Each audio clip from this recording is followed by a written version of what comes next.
Maisha, Maisha, Maisha, Maisha, Maisha, Maisha, Maisha, Maisha.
Burya rero Roza, burya cyatumye ndakurondera ikintu nagomba tuvugana.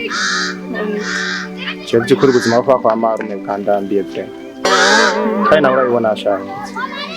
Ukuntu badufata n'ibintu umenga n'inyamaswa itabana ifatwa nko badufata twese. Umenga turi nk'abavyo mw'ishamba. Je ndabona neza yuko uzava itugiramwo urupfu. Hano kuva aho mama apfiriye baci batangura kuturaba nko kumenga nturabana bo munzu umenga ntaho batuzi kandi ndabona yuko mama yatujanye no ku mugabo yatuvyaye bo twokwita papa naho batwihakanye ngo ntibatuzi ngo ntibamuzi none gashobora ko kuba mu buzima bigahera hera tuzava twipfiramwo kubera dufitiye ishari tuzava twatwara amatongo rero nguma nje mu gisagara nze kurondera ubuzima hama ninagira ico ndose ndagushira inze hama nawe uzonsangeyo niba n'abantu bameze ku gashama iyo nabo bansigamwo ubundi ntiwosanga narapfuye je turajana aho uzorara niho nzorara ico uzorya nico nzorya shaho uzoma mwisagara uragoye oya nta na kimwe reka tujana urazi hota n'amahera gupanga afise jewe ninjiye kwibera no mu gisagara uraza n'abahungu twe ntaco kwibera no mu ntuzenya mu kimanga mu mufure naje nzobishobora nzofuma nigira nk'umuhungu mu bishobora rero bishobora wenyene ukaramika n'ivu atani ico wifuka atani yego sawa ngo tugende nta ngorane mbuze uzoryama ngize ico ndose nzokuryama sawa aho bukera rero randeva ni kuvyuka twigira bazibikangure basanga twagiye yego tuzokwigira sawa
Mviriza reba hungu mwabonye ko twakoze mwabibonye uburengira ndabahembe kandi uza rero kuvyura amaso ndayamena kweli ndayamena che n'amahero mu boss nyaduhaye ntitwakoze yego sana amahera gabanya genda buke rero nimugende buke n'amahera sije ndafise sije ndabagaburi ari we yafise wakoze wenyene reka je ndi umukamba none zana Kamani duhe garama duhe genda gake azana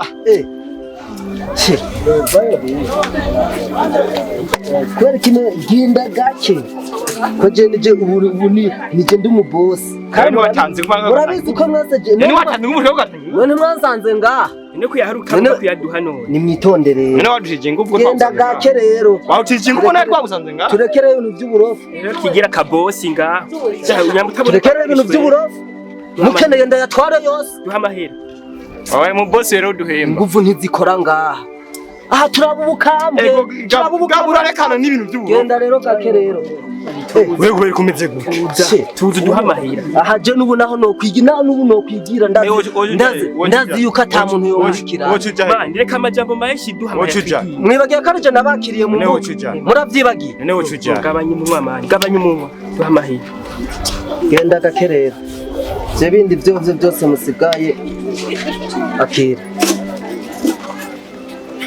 aho si sawa ayo nyene aho si sawa aya ni make aya nanje asigaye ni kwanje ayo wanje nanje izo duteye ni meshi ayo wanje nanje umviriza rero muhungu wewe ntuzi kuri cinjira none wewe peti ingufu nizikora peti ingufu nizikora we ingufu Kena tocha tukicha peti ingufu nizikora tocha tukicha wewe tocha tukicha wewe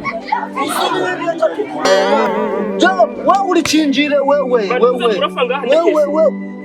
aha twokwica wewe twokwica wewe niwe ndori guhonda je urasubira none urasubira nibuye noca ndari guhonda narariwe je urabitse wihenda usubire genda gake wihenda usubire cha tukwica nguvu nizikora Tandu mukamwenga naraye mukane vituro nyinshi we uze wihenda usubire bazoca tukwica hano nashobora gufata umukambwe Maisha Maisha Maisha Maisha Maisha Maisha Maisha Maisha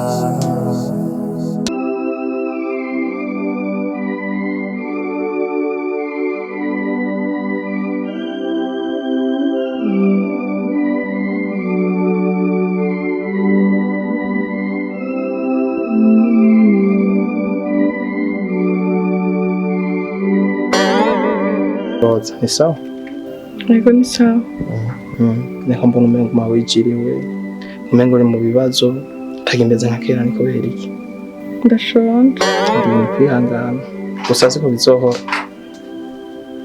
ubundi biragoye ariko Imana yayibona mvuye mu kazi vyagenze nabi nyene nta kigendo kunyana ubibona hasha nahuye n'ibintu bikomeye cyane gose nakubaguye gusa mugabo Imana irabizi byose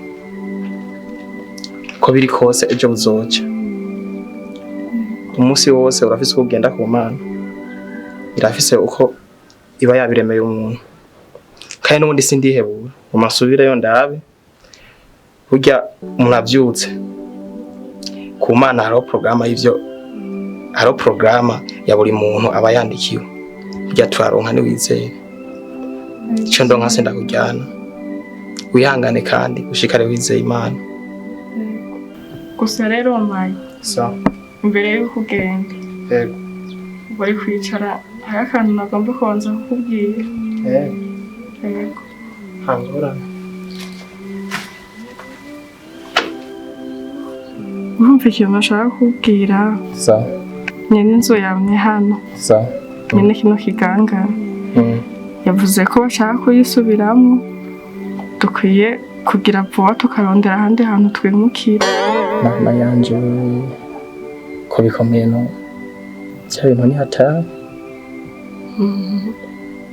bwana ubwo biruko ntucike intege ucike intege Imana yatubona kandi byacira bizi sobwa ko yaduhevye ndizeye neza ko itaduheba Imana yajabukije abanyisirayeli kabuka muri Egiputa igaca inzira ahatagira inzira mu kiyaga.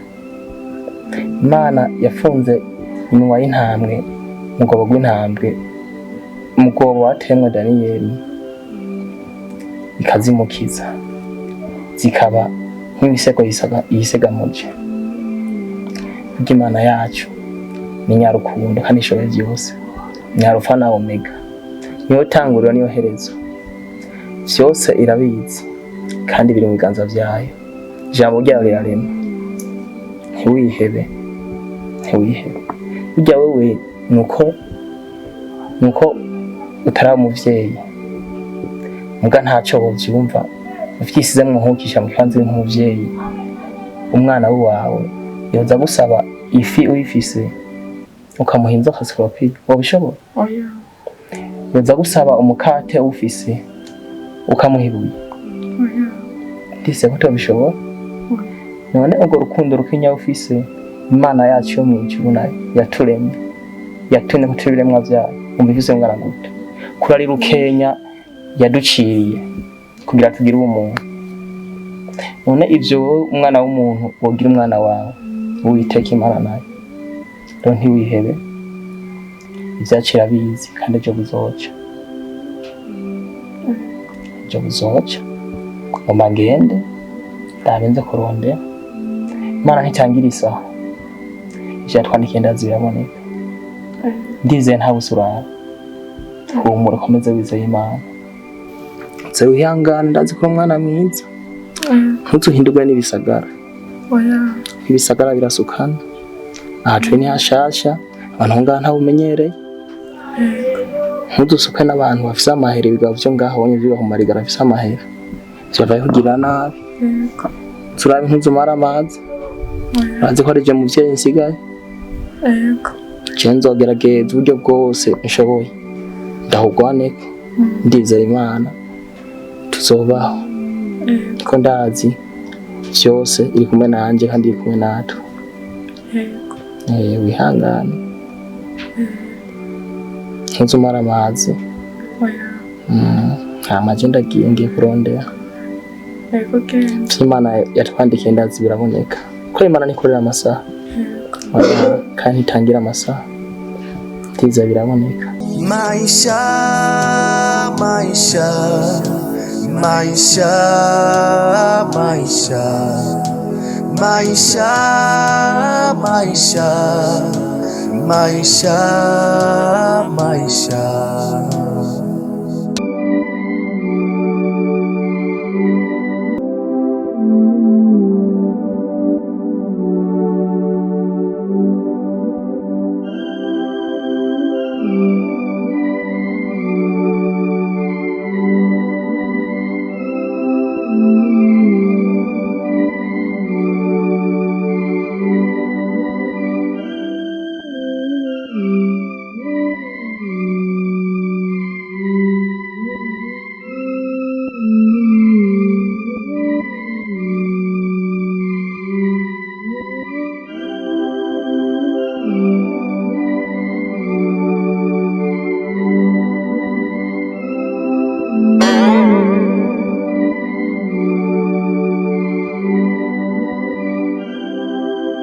Urazi bino bintu wewe ukungene birondegwa wewe.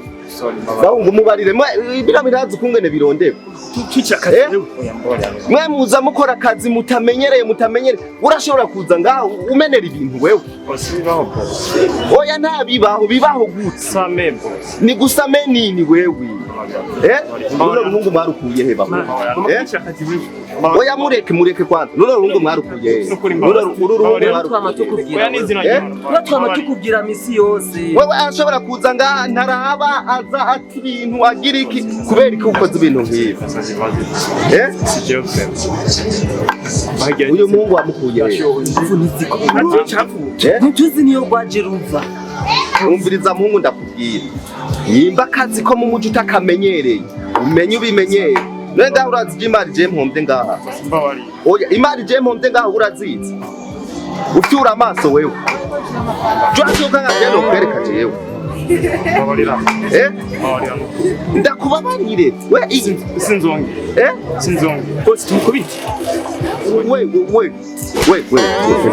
Wega urazigaje majembo mtejeyo. Reka wenda gutumye wumukoreko wewe wumukora. Reka arimo aratwicira akazi. Uva he? We mari za boss urasheshe wewe. Ubi bugendana. Kuri sinabishaka. Sinabishaka kure. Bahasi. Murakoze. Muragize neza. Murakoze.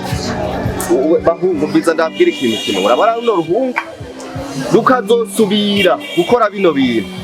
Mwese muzoca muvira nawe uzosubira guterura imiziga yizana ngaha. We turahura. Mwabyumvise? Ku mugoroba we turahura we. Mwabyumvise?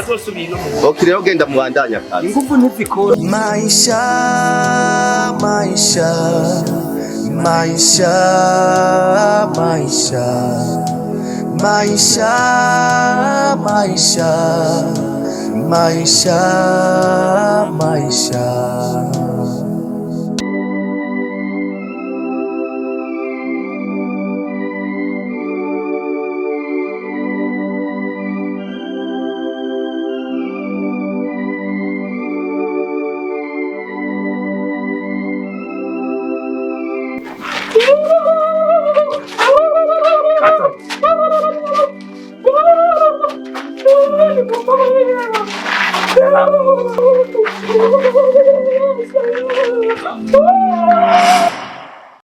Maisha, Maisha, Maisha, Maisha, Maisha, Maisha, Maisha, Maisha.